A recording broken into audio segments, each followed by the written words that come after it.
Hi అండి. అందరూ ఎలా ఉన్నారు? బాగున్నారా? నేను బాగున్నానండి. ఇవన్నీ ఏమిటి అనుకుంటున్నారా?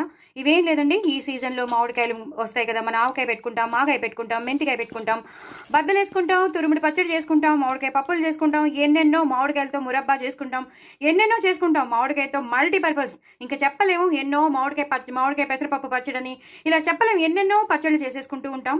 సో, అలా చేసుకున్నప్పుడు ఈ మామిడికాయ ఒరుగులు కూడా చేసుకోవచ్చండి. నేను మామిడికాయ ఒరుగులు చేశాను. ఏమీ లేదండి, మామిడికాయలని ఇలా సన్నగా తరుక్కోవాలి. అది మనకి అది ఉంటుంది కదా, మనకి వెజిటబుల్ కట్టర్లో ఒకటి స్లైసర్ ఉంటుంది.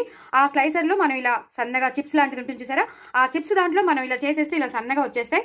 వాటిల్లో మనం కొంచెం పసుపు, కొంచెం ఉప్పు వేసేసి బాగా కలిపేయాలి. కలిపేసి ఆ ఊట వస్తుంది చూసారా, ఆ ఊటను పడేయకండి. ఆ ఊటని అలాగే దానికి మొత్తం అంటేటట్టు ఉంచేసేసి ఎండలో పెట్టేసేయండి. ఎండలో పెడితే ఏమవుతుందంటే మొత్తం ఆ ఊటకున్నంత ఆ ఊటకి ఆ పసుపు, ఆ ఉప్పు ఊట ఏమవుతుందంటే ఎప్పుడైతే మనం వేస్తామో ఊటంతా బయటకు వచ్చేస్తూ ఉంటుంది అనమాట. ఆ ఊటంతా ఈ ముక్కల్లో కలిసిపోయి అలాగే ఎండలో పెట్టేసేయండి.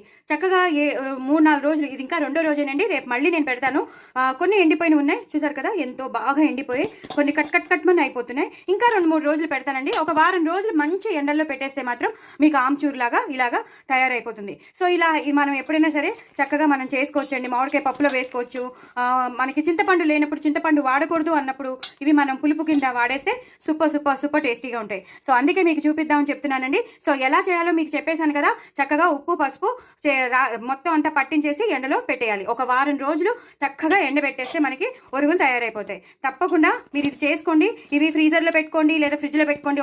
ఒక సైడ్కి పెట్టేసుకోండి. ఫ్రీజర్లో పెట్టుకున్నా ఒక సైడ్కి పెట్టేసుకోండి. కవర్లో అయినా పెట్టచ్చు, లేదా మీరు ఎలా పెట్టుకున్నా ఎయిర్ టైట్ కంటైనర్స్లో అయినా పెట్టుకోవచ్చు. సో ఇలా తయారు చేసుకుని పెట్టుకోండి. చక్కగా హ్యాపీగా ఆమ్చూర్ లాగా తయారైపోతుంది. మనకి కొన్ని వాటిల్లో మనకు కావాల్సినప్పుడు వాడేసుకోవచ్చు. సో బాగుంటాయి తెలుసా అండి. నేను స్కూల్ లైఫ్లో ఇవి మా అమ్మగారు చేసి పెడితే నేను పాకెట్లో పెట్టుకుని తీసుకెళ్ళిపోయేదాన్ని. పాకెట్లో పెట్టుకుని తీసుకెళ్ళిపోతే మా ఫ్రెండ్స్ అందరూ అలా అన్నీ తినేసేవారు అనమాట. రోజు అన్నీ తీసుకెళ్ళిపోతూ ఉంటే ఇంట్లో తక్కువైపోతూ ఉంటే అందరూ అడిగేవారు.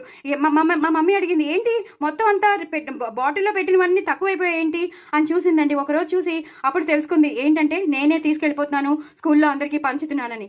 ఒక్కసారి అలవాటైందంటే వికారంగా ఉన్నప్పుడు కూడా మనం ఇది తింటే మాత్రం చాలా బాగుంటుంది. సో డూ ట్రై ఇట్ అండి. అంతేనండి, మా మమ్మీ ప్లేస్ మార్చేసింది. ఆ తర్వాత ఎక్కడ పెట్టిందో మాకు తెలియలేదు ఇప్పటి వరకు. సో అలాగనమాట, అంత టెంప్టింగ్గా ఉంటాయి, అంత ఫుల్గా ఉంటాయి అనమాట. సో మీరు కూడా తప్పకుండా ట్రై చేయండి. పిల్లలు ఇష్టపడతారు. ఎప్పుడైనా మనకి ఒంట్లో బాగాలేదు, వికారంగా అనిపించినప్పుడు ఇలా ఒక్క ముక్క వేసేసుకోండి, సరిపోతుంది. సో డూ ట్రై ఇట్ అండి. నా ఛానల్ సబ్స్క్రైబ్ చేసుకోండి, సపోర్ట్ చేయండి. నా మెమరీస్ కూడా నేను గుర్తు చేసుకున్నాను మీతో. So do try it. నా ఛానల్ మాత్రం సబ్స్క్రైబ్ చేసుకోండి. అస్సలు మర్చిపోద్దు. బాయ్ అండి.